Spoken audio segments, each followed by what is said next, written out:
Todos, para mim é, sem dúvida alguma, um grande privilégio. Me senti muito honrado quando recebi a mensagem do reverendo Tonil, pedindo que nessa noite eu pudesse trazer a palavra.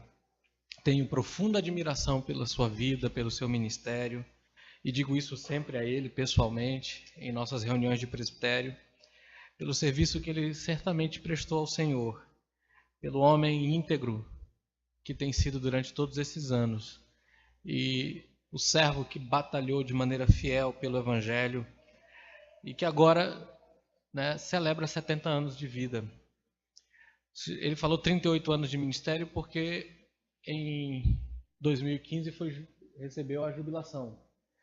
No entanto, ainda permanece servindo na igreja, pregando o Evangelho, dando seus atos pastorais nas congregações, de modo que seu ministério, ainda que jubilado, tem que acrescentar a data aí, meu filho. 38, de 77 até aqui, 41 anos. 79 aqui. Não, mas desde 77 que você me falou que está pregando Evangelho. Então são 41 anos de ministério. 79 ele veio para cá. 79 foi o ano que eu nasci. Então ele serve a Igreja do Maranhão no mesmo tempo em que eu tenho de vida.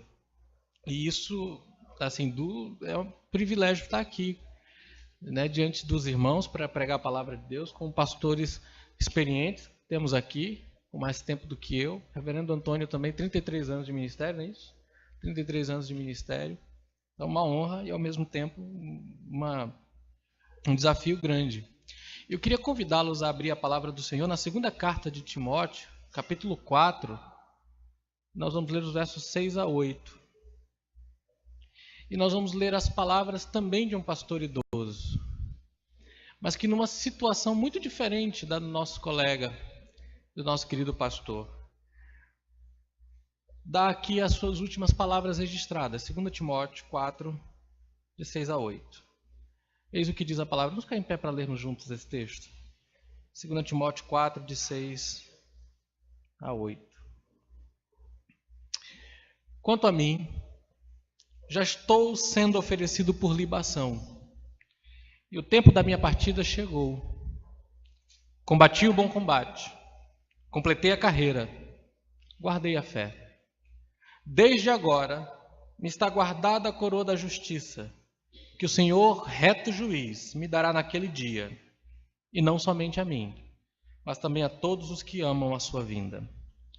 Senhor, em nome de Jesus, oramos para que nessa noite, em que celebramos com alegria os 70 anos de vida do nosso irmão, também, ó Deus, olhemos para a Tua palavra e sejamos desafiados pela vida do Teu servo e pela Tua palavra a estarmos, ó Deus, perseverando na carreira da vida cristã. Que o Seu nome seja exaltado, Deus Pai, em nome de Jesus. Amém. Podem sentar, irmãos. Um homem estava tentando hipnose para poder ajudá-lo a parar de fumar. Estava fazendo hipnose para tentar parar de fumar. E então um dos seus amigos perguntou a ele se ele achava que isso funcionava. Ele disse, claro que funciona. Funcionou da última vez que eu tentei. Ele tentou, parou de fumar, mas voltou a fumar. Meus irmãos, vamos encarar. Começar bem é relativamente fácil.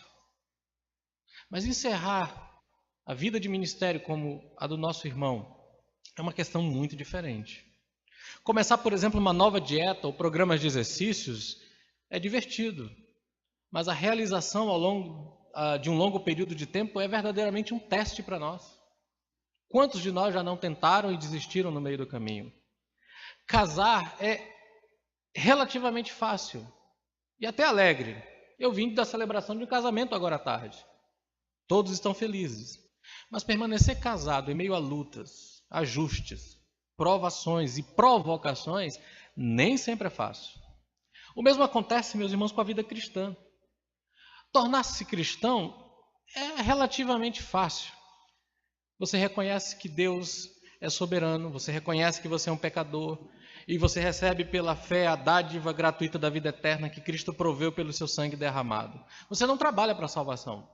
Você não pode fazer nada para se qualificar para isso. Deus dá isso livremente a todos os que reconhecem sua necessidade e confiam em Cristo somente.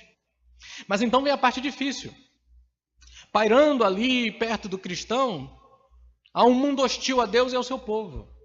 O mundo constantemente balança diante de nós, diante de você e de mim, coisas para oferecer a nós em oposição às coisas de Deus. De dentro do nosso coração, a carne nos atrai a abandonar Cristo e a gratificar os nossos desejos pecaminosos. O inimigo bate porta a porta diariamente, tentando, com tentação após tentação, nos desviar do caminho. O verdadeiro teste da sua fé, meu irmão, é exatamente esse. Você permanecerá até o fim. Você continuará firme. Uma fé genuína em Cristo persevera até a linha de chegada. A vida cristã ela é uma maratona e não uma corrida de 100 jardas. Terminar bem uma maratona não é fácil. Quando você vê um homem chegar na linha de chegada, chegar lá, você deve tentar descobrir o segredo dele. E o apóstolo foi um homem assim. Ele foi exatamente esse tipo de homem. É como se ele tivesse cruzado a linha de chegada com energia de sobra. E agora, escrevendo essa carta, ele se volta para Timóteo, que também está na mesma corrida, e que parece estar perdendo a força, e exorta a continuar correndo bem. Em nosso texto, fica claro que Paulo está olhando a morte no seu rosto. Ele está preso. E as suas palavras devem ter levado Timóteo às lágrimas pela primeira vez que leu. E essas palavras devem ter dominado Timóteo com a realidade de que Paulo entregou o bastão para ele. E agora ele tem que terminar bem do mesmo modo que Paulo terminou bem. Agora, as palavras de Paulo não são as palavras de um idoso desalentado e desanimado. Não há desespero, não há derrota, não há cinismo, nem medo quando ele enfrenta uma execução iminente. Sua desgraça calma é ainda mais surpreendente quando você considera o que está acontecendo com ele. Paulo está numa das piores prisões em Roma.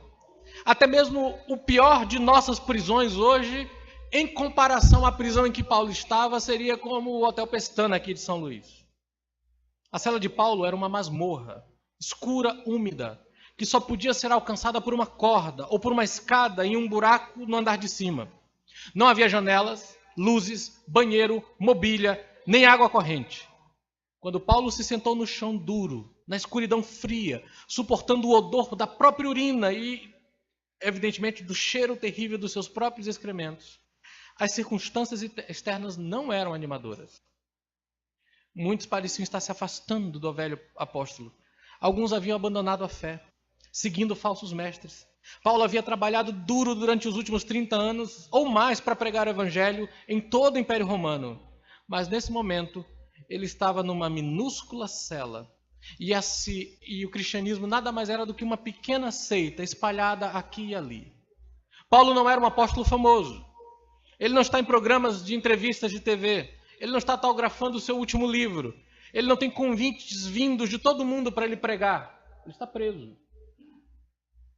E, no entanto, o homem estava claramente em repouso, confiante no modo como ele passou a vida e assegura com calma enquanto enfrenta a morte por decapitação. O que o apóstolo tem para nos ensinar sobre terminar bem, meus irmãos? Observe o versículo 6. Paulo diz, no versículo 6, quanto a mim, estou sendo oferecido. Ele fala do seu presente. O versículo 7 refere-se ao seu passado. Combati, completei.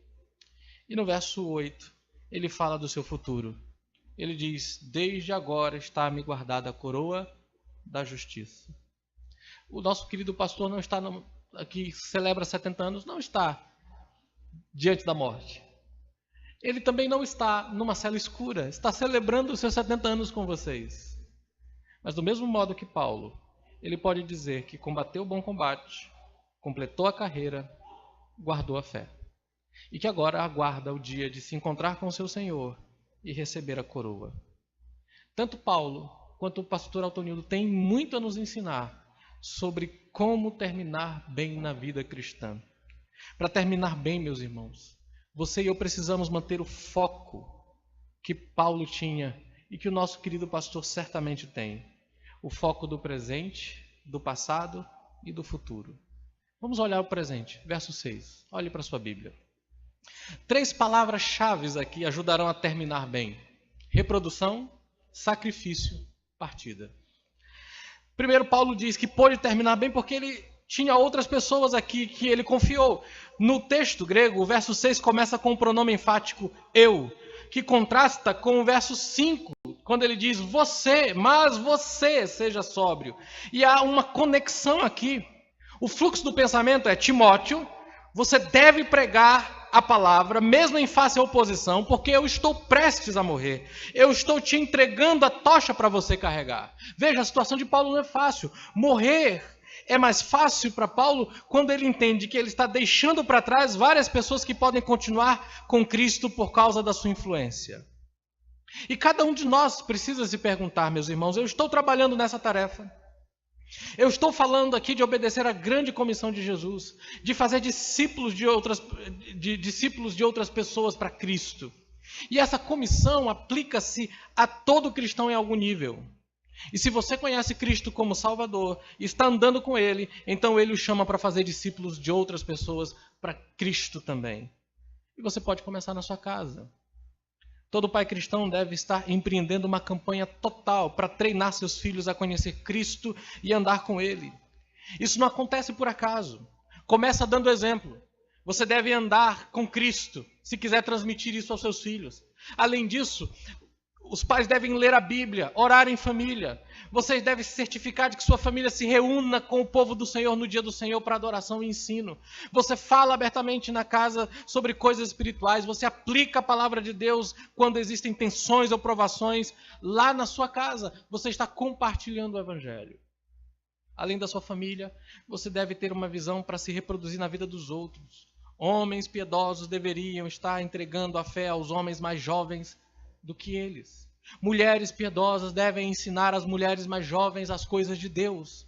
Quando você e eu chegarmos a uma certa idade, como nosso querido pastor chegou, precisamos nos lembrar se durante a vida nós compartilhamos o Evangelho com outras pessoas e essas pessoas foram alcançadas por Cristo. Uma das coisas que me impressiona sempre, desde que eu cheguei na igreja de Vinhais, nós já enfrentamos eu e o pastor Antônio já enfrentamos alguns velórios. Já celebramos, se é que pode-se usar essa palavra, mas se usa, celebramos velórios.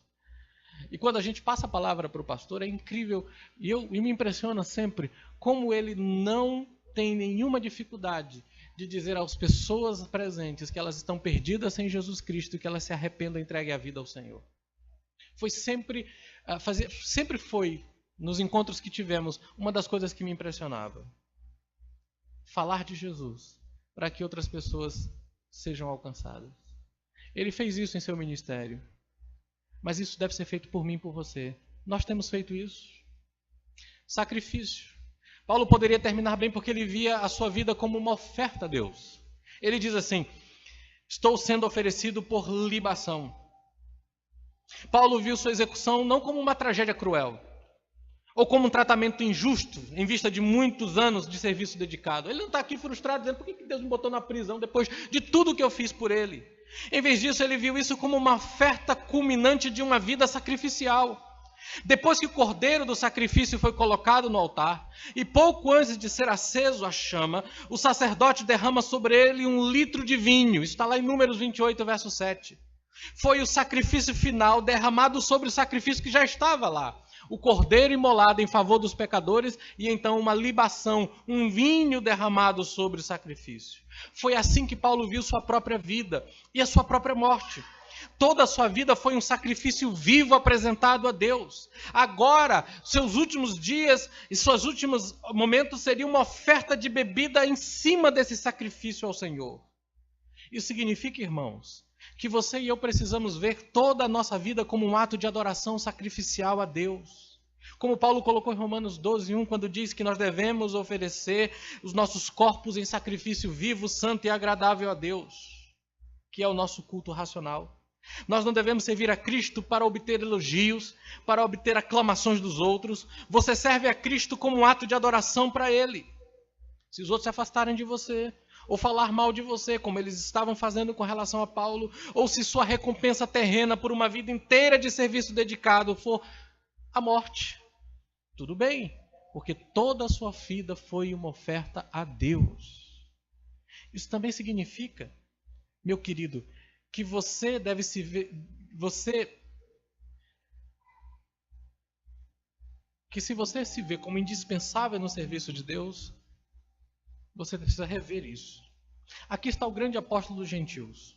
O homem que fez mais pela disseminação do evangelho do que qualquer outro homem na história da igreja.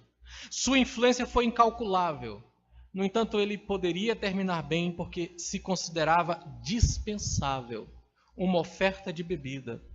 Em linguagem semelhante ao nosso texto, Paulo disse aos anciãos efésios: mas não considero a minha vida de qualquer valor. Não a considero valiosa para mim mesmo. Antes eu quero terminar a minha carreira e o ministério que recebi do Senhor Jesus, que é dar testemunho do evangelho da graça de Deus. Se você se inflar com noções de sua própria importância, você não termina bem sua carreira. Todos nós devemos ver a nós mesmos e a todo o nosso serviço como uma oferta de sacrifício a Deus. E não é isso que estamos celebrando. 70 anos da vida de um homem que sacrificou-se todos os dias para a glória de Deus. E você, vê sua vida como um sacrifício ao Senhor? Terceiro, partida. O pastor Tonildo falou aqui que, citando o Salmo 90, que ele chegou ao primeiro estágio, 70 anos. A vida do homem vai até 70. O reverendo Antônio tem mais 10 anos para chegar nesse estágio, 60 anos. Né? Eu ainda estou nos meus 39, né? Mas não sei se chego aos 40, Deus é que sabe. Ele está dizendo aqui no verso 6, 70 anos, e Deus sabe, e Deus já escreveu no livro dele os dias de todos nós aqui, inclusive do reverendo. Ele chegou aos 70, mas só Deus sabe o dia e a hora em que ele vai partir. Paulo não. Paulo diz no verso 6, chegou a minha hora, e o tempo da minha partida chegou. Na Bíblia, meus irmãos, a morte nunca é uma cessação de existência, mas a separação da alma e do corpo é uma partida. A palavra grega usada por Paulo era vívida. Foi usada para descrever o não uso de um animal de arado ou carroça. Ele está dizendo que o animal foi tirado e não precisa mais trabalhar. A morte significa o fim dos nossos labores, da nossa luta nessa vida. Também foi usado para afrouxar os laços de um prisioneiro. Paulo está dizendo, a minha morte é uma libertação dos laços desse corpo corruptível e desse mundo caído. Também foi usado para soltar as cordas de uma tenda de um soldado. Sugere que a batalha cessou, a vitória chegou e nós vamos finalmente para casa. Esse é o sentido da palavra. A palavra também foi usada para falar de soltar as cordas da amarração de um navio. É um navio terrestre que deixa as margens desta terra tempestuosa e se coloca no porto sempre calmo em direção ao encontro do Senhor nos céus. Se você tem uma visão da morte, de morte como partida, como Paulo tinha, você será capaz de viver sem medo. E de viver até mesmo com antecipação, sabendo que partir é estar com Cristo, que é infinitamente melhor. Você poderá dizer como ele, para mim o viver é Cristo e o morrer é lucro. Então, para terminar bem, mantenha o foco do Paulo do presente. O seu ministério é uma reprodução ao pregar o evangelho a outras pessoas. É um sacrifício a Deus. E no dia que Deus determinar, partiremos para nos encontrar com Ele. Você tem esse foco? Você pensa assim? Essa é a primeira coisa. Segundo, Paulo não apenas olhou para o presente, mas ele também olhou para o seu passado. Você deve também olhar para o passado. Verso 7. Olha o que ele diz. Combati o bom combate. Completei a carreira. Guardei a fé. Paulo foi capaz de olhar para trás em seu passado em Cristo e dizer com confiança que ele tinha feito bem. Ele não está dizendo aqui, ou insinuando, irmãos, que não houve erros. Lembram-se da briga de Paulo com Barnabé? Que não houve momentos de desencorajamento, e houve. É claro que houve. Assim como o pastor Altonildo aqui pode dar graças a Deus por todas as bênçãos, mas isso não significa que sua vida não foi vida de lutas, de desencorajamentos, como qualquer um de nós passa. Mas ele está dizendo aqui que através dos problemas e provações, ele permaneceu na corrida. Ele poderia dizer, eu fiz o que Deus me chamou para fazer. Para que eu e vocês também tenhamos a mesma perspectiva, nós devemos ser capazes de fazer as 3 afirmações do verso 7 aqui. Primeiro, ele diz, combati o bom combate. Quando você chegar a esse momento, você deve ser capaz de olhar para trás e dizer: eu estive envolvido na luta por causa de Cristo. Paulo está usando uma metáfora atlética aqui. Pode se referir a uma luta livre ou uma corrida, não interessa. A ideia aqui é que ele transmite que a vida cristã não é um piquenique da escola bíblica dominical, mas uma luta constante, uma batalha, uma guerra. Uma luta contra as forças do mal, uma luta contra as tentações que vêm contra nós. Não é qualquer briga, mas é o bom combate.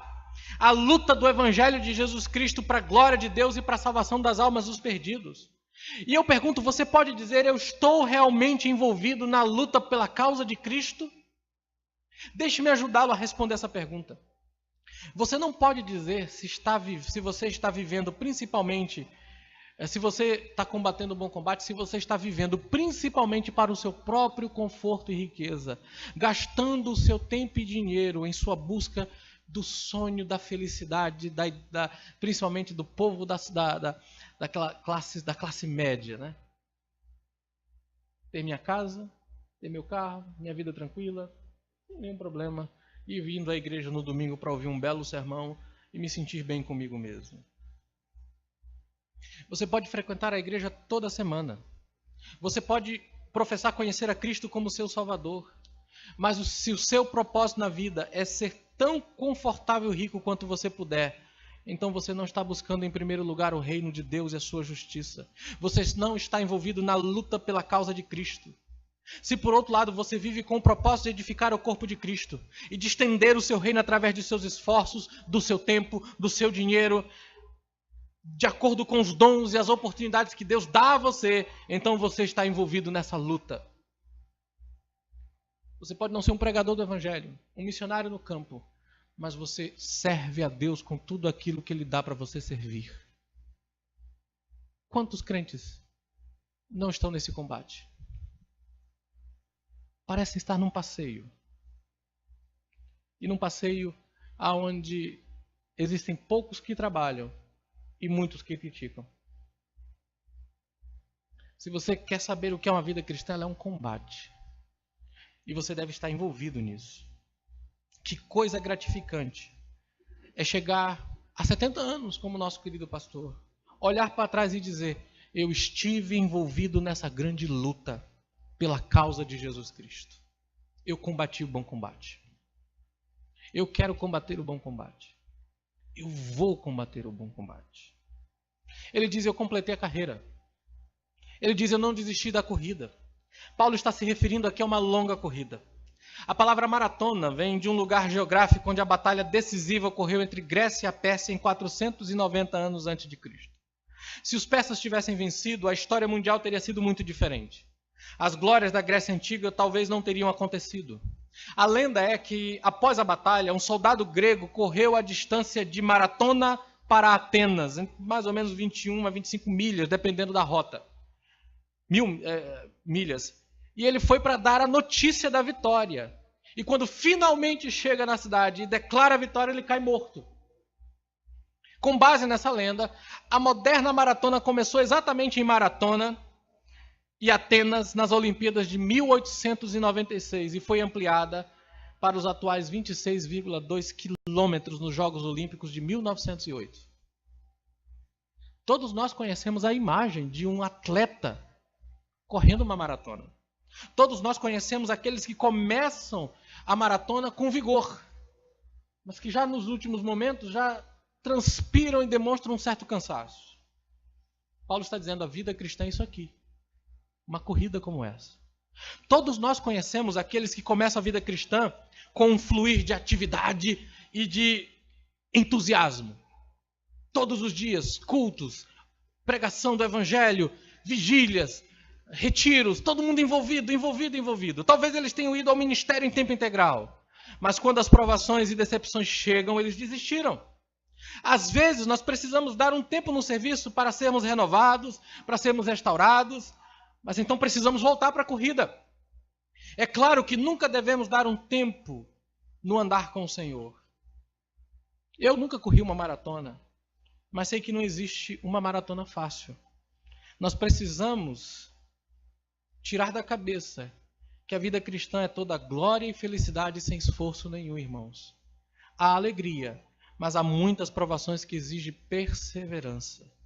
Portanto, decida entrar nessa vida com comunhão com o Senhor durante os tempos difíceis, para que você possa olhar para o final e dizer: eu completei a carreira, eu não desisti, nem nos momentos mais difíceis da minha vida. E aí no final ele diz: guardei a fé. Eu tenho guardado a verdade sobre Cristo. A fé aqui pode ser tanto a fé pessoal, eu não deixei de crer, quanto a fé nas verdades centrais. Várias vezes nessa carta para Timóteo, Paulo falou sobre o depósito que Timóteo deveria guardar. Na primeira carta ele falou isso, na segunda carta ele falou também. E lá ele está se referindo à verdade do Evangelho, às doutrinas centrais da fé cristã. Quando Paulo diz que guardou a fé, ele quer dizer que ele guardou cuidadosamente a verdade sobre Jesus Cristo que Deus lhe havia confiado. Ele não tinha compreendido e adotado nenhum das visões sobre Cristo que circulavam em seus dias. Sua vida e seu ensinamento haviam sustentado a sã doutrina. Meu irmão, você não pode manter uma fé sobre a qual as coisas não estão claras. Para poder olhar para trás em sua vida e ecoar as palavras de Cristo, eu tenho guardado a fé, você precisa saber qual é a fé que você crê. Ela está sempre sob ataque em nossos dias e nos dias de Paulo. Então você precisa fundamentar sua vida na doutrina. Esse homem guardou a fé porque ele era fundamentalmente um homem que cria nas verdades e continuou crendo nela. Saiba o que você crê, para que você não seja atacado e levado por todos os ventos de doutrina. Que chegue no final da sua vida e diga: eu continuei crendo nas mesmas verdades e não abandonei o Evangelho de Jesus. Infelizmente, nós aqui, pastores, conhecemos colegas que abandonaram o Evangelho. O pastor Antônio conhece um, especialmente, que passou a crer em doutrinas que eram estranhas ao Evangelho. Certa vez li sobre um presbítero da igreja presbiteriana que deixou a igreja e abriu um terreiro de macumba, porque dava mais dinheiro. Pastores que abandonaram a verdade da Escritura e passaram a crer em heresias. Pastores que antes diziam que eram contra o aborto e o homossexualismo passaram a adotar a visão do homossexualismo. Isso nos Estados Unidos. Eles abandonaram a fé. Isso sem falar no número de cristãos que a gente sabe, infelizmente, que sendo assediados por seitas como a dos Testemunhas de Jeová, passam a acreditar nas mesmas coisas que os testemunhas. Que Jesus não é Deus, que não existe trindade. Nós precisamos ter muito cuidado com as verdades que cremos. Doutrina é essencial para você se manter firme até o final. O apóstolo Paulo diz em 2 Tessalonicenses, lá no capítulo 2, no verso 13, no verso 15, ele vai dizer assim, 2 Tessalonicenses, ele diz assim, capítulo 2, verso 15, ele diz: assim, pois, irmãos, fiquem firmes e guardem as tradições que lhes foram ensinadas, seja por palavra, seja por cartas nossas. Ou seja, mantenham-se firmes na verdade. Continuem crendo nela. A ideia, inclusive, é a seguinte: a palavra manter-se firme está presa ao solo. E a construção no original dá a ideia de que, para se manter preso ao solo, você precisa se segurar em alguma coisa que seja mais firme do que você. E eu sempre lembro desse verso de uma imagem de um tufão no Japão, quando as pessoas estavam sendo arrastadas por vento, até que, na imagem que eu vi, uma pessoa se segurava num poste e o vento não a levava. A ideia do verso 15 é essa: para você se manter firme, você precisa se apegar a alguma coisa mais firme. Ele diz: apeguem-se às tradições que lhes foram ensinadas. Para nos mantermos firmes, sempre precisamos adotar as mesmas verdades que nos foram ensinadas pelos apóstolos. Assim, Paulo pôde terminar bem, porque podia ver o seu presente. Ele viu o seu ministério atual como reprodução, sua vida presente como um sacrifício, sua morte como uma partida. Mas ele olhou para o passado e viu que ele estava envolvido numa luta por causa de Cristo, que ele não abandonou a corrida mesmo diante das provações e dificuldades, e que ele continuou guardando a mesma verdade do Evangelho. Do mesmo modo, podemos olhar para o nosso colega pastor e ver que ele manteve-se firme até o final, continuou crendo nas mesmas verdades, sendo fiel à palavra de Deus todos os dias da sua vida. Mas Paulo não apenas olhou para o seu presente, não apenas olhou para o seu passado, mas ele agora, no verso 8, afirma sobre o seu futuro. Verso 8. Desde agora me está guardada a coroa da justiça que o Senhor, o reto juiz, me dará naquele dia, e não somente a mim, mas a todos os que amam a sua vinda. Paulo poderia terminar bem, apesar das suas circunstâncias sombrias, porque ele tinha esperança segura para o futuro. E deixa eu dizer uma coisa para você que está aqui essa noite. Se você crê em Jesus Cristo, eu quero dizer isso a você. Você é um ser que tem um futuro certo, garantido. E é um futuro maravilhoso. Quando homens e mulheres em Cristo deixam este mundo, há pavor e tormento. A gente sabe qual é o destino deles, mas para eles o seu futuro é incerto. Para nós não. Paulo, por exemplo, poderia terminar bem porque esperava encontrar o Senhor, o justo juiz. Você pode pensar que isso soa mais como medo do que como esperança. Ele diz: desde agora está-me guardada a coroa da justiça que o Senhor, reto juiz, me dará naquele dia. Embora deve haver um elemento de admiração e de medo quando pensamos em nos posicionar diante do Senhor, a emoção predominante que devemos ter é a de esperança expectante. O mundo, se eles pensarem em se posicionar diante do juiz, devem ser tomados de pavor, de medo. Mas para os cristãos, não. Os cristãos devem amar a vinda de Cristo. Veja que no final do verso ele diz: todos os que amam a sua vinda. E por quê? Paulo escreveu Romanos 8:1. Portanto, agora, já nenhuma condenação há para os que estão em Cristo Jesus. O próprio Senhor Jesus disse em João capítulo 5, verso 24, que aquele que crê não entra em juízo, mas passou da morte para a vida. A salvação é um dom gratuito de Deus, concedido por sua graça, independentemente de qualquer mérito da nossa parte. Se a sua confiança está em Jesus Cristo como seu Salvador, você não precisa ter medo de encontrá-lo no dia do juízo final, no julgamento final. E a razão pela qual você não precisa ter medo é que você não será condenado naquele dia. E não é porque você ganhou essa salvação por ser uma boa pessoa, ou porque combateu o bom combate, ou porque você guardou a fé. Não. É por causa da morte de Jesus na cruz.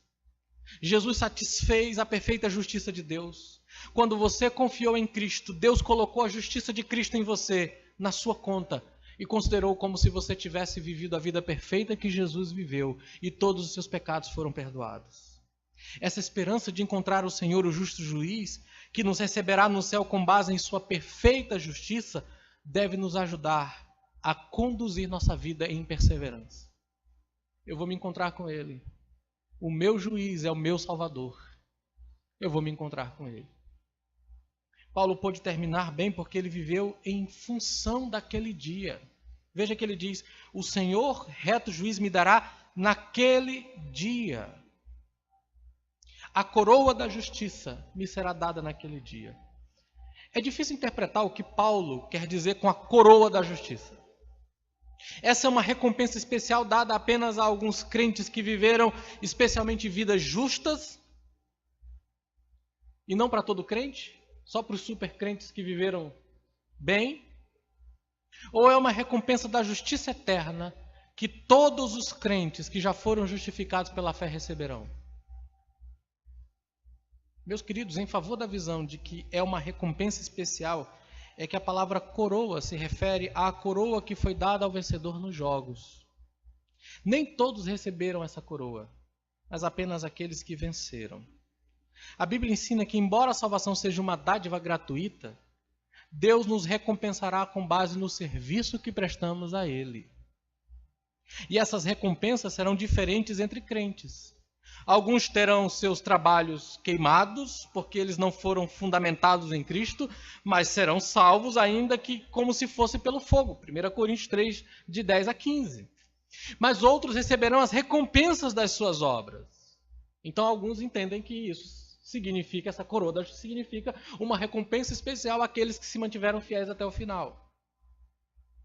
Mas em favor da visão de que a coroa da justiça é dada a todos os crentes, é que a frase final diz assim: e todos os que amam a sua vinda. Ele já qualifica ali. E aqui é uma descrição de todos os crentes. Porque Paulo vai dizer que quem não ama a vinda do Senhor Jesus é maldito. Ele diz isso na carta aos Efésios. Nesse sentido, seria um paralelo à coroa da vida, que é dada a todos os que amam Jesus Cristo. Se Cristo te salvou derramando o seu sangue pelos seus pecados, você e eu ansiamos pelo dia em que ele voltará. Todo verdadeiro crente ama a vinda de Cristo. Talvez o significado de Paulo aqui seja simplesmente que, embora o seu juiz terreno, o malvado Nero, o tenha condenado erroneamente, ele sabia que o justo juiz o reivindicaria quando estivesse diante dele. Essa é a terceira vez que Paulo diz aquele dia nessa carta. Ele viveu em função daquele dia, quando ele vai se encontrar com o Senhor Jesus Cristo. E todos nós aqui devemos viver à luz desse dia. O fato de estarmos diante do Senhor, o justo juiz, naquele dia deve nos motivar a viver em retidão nesse dia. 1 João capítulo 3, verso 3. Quem nele tem essa esperança, a si mesmo se purifica, assim como ele é puro. O tipo de vida que eu e vocês devemos viver nesse mundo, meus irmãos, é a vida que é vivida à luz da volta de Jesus Cristo.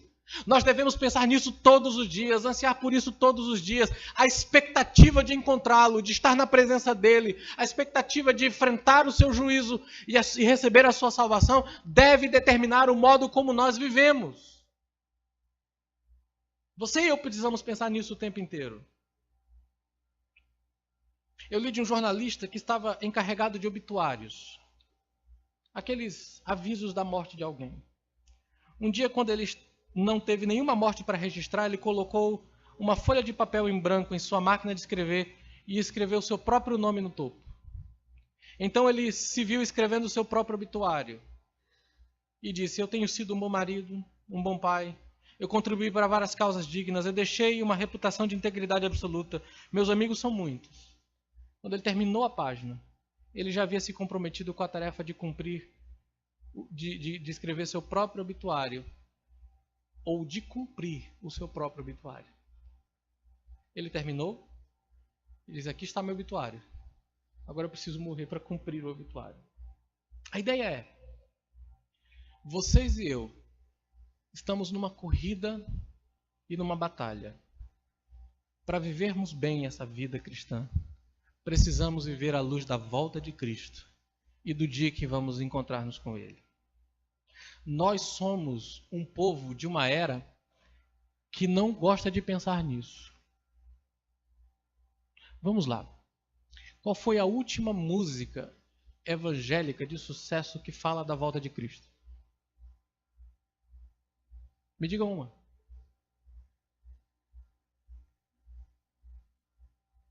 Dos últimos semanas, dos últimos meses. Para que Cristo voltar se o evangelho que é mais popular hoje é Deus quer fazer a tua vida muito boa aqui agora? Nós não pensamos nisso. Vou dizer mais. Nós não apenas não pensamos na volta de Cristo. Nós temos medo de pensar na nossa morte. A gente suaviza isso. Já viram que cemitério não é mais cemitério? É Jardim da Paz, é Parque da Saudade. São nomes que suavizam a ideia. Temos medo de pensar nisso. Mas precisamos viver à luz do encontro com Cristo. Talvez as suas circunstâncias pareçam bastante desanimadoras hoje. Talvez você esteja pensando em desistir da corrida cristã. Eu conversei com o pastor Antônio sobre algumas lutas com desânimo que eu tenho passado nos últimos meses, desde o final do ano passado para cá. E ele foi um instrumento de Deus para me ajudar a recobrar o ânimo. E nesse momento, eu recebo um convite do pastor Altonildo, que está completando 70 anos de vida e já está há 41 anos no seu ministério. E me preparo para pregar um sermão sobre manter firme até o final. E o pessoal ainda acha que Deus não tem bom humor. Todas essas coisas são para trazer ânimo para todos nós. Do seu calabouço, o apóstolo Paulo chama você e a mim e diz: não desista, continue. Você pode terminar bem. Mantenha em foco a sua visão do presente. Você pode se reproduzir em outros por levar o evangelho até eles e fazer com que eles continuem pregando o evangelho. Veja a sua vida como um sacrifício a Deus.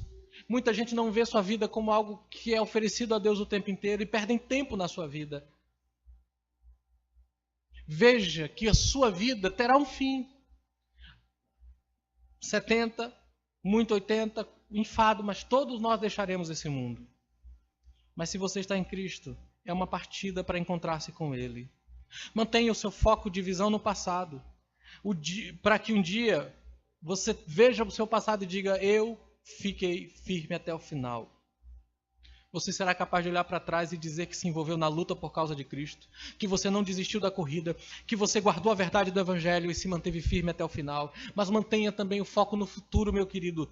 Logo, logo, eu e vocês estaremos diante do Senhor, o justo juiz, e seremos vindicados por sua graça. Viva à vista daquele dia. Se você vive como foco do apóstolo Paulo, então você e eu terminaremos bem a nossa carreira, tanto quanto o nosso colega tem terminado. Ele ainda serve ao Senhor, mas com 70 anos agora, ele celebra com alegria a fidelidade do Senhor sobre ele, fazendo-o perseverar, manter-se firme até o final. E você? Tem pensado em desistir? Suas lutas são grandes. Você não consegue mais manter-se firme até o final. O convite do nosso querido pastor nessa noite da palavra de Deus é: combata o bom combate. Complete a sua carreira, meu querido. Guarde a fé. Espere a volta do Senhor Jesus Cristo. Mantenha-se firme até o final. Em nome de Jesus. Vamos orar. Ó Pai, em nome de Cristo e para o louvor da Tua glória, diante do Senhor celebramos com alegria a Tua palavra que nos exorta a nos manter firmes até o final. Como diz o autor aos Hebreus, que corramos com perseverança a carreira que nos está proposta, olhando firmemente para o autor e consumador da nossa fé, o nosso Senhor Jesus Cristo. Que o Teu nome seja exaltado na vida, Deus Pai, de todos que aqui estão, mas nós agradecemos pela vida do pastor Altonildo e por todos os anos que o Senhor tem abençoado, tem dado a ele firmeza, tem mantido na Tua palavra, tem feito com que ande nos Teus caminhos e que continue a Te servir como um sacrifício agradável a Ti. Pelas bênçãos do Senhor em sua família e por todos os que o Senhor conduziu a Cristo através do seu ministério, por aqueles que através da sua vida o Senhor edificou e fortaleceu na fé. Ó Deus bendito, Te adoramos. E que o Senhor nos ajude a olhar para este servo do Senhor e sermos animados e estimulados a nos manter firmes para o louvor da Tua glória, em nome de Jesus. Amém.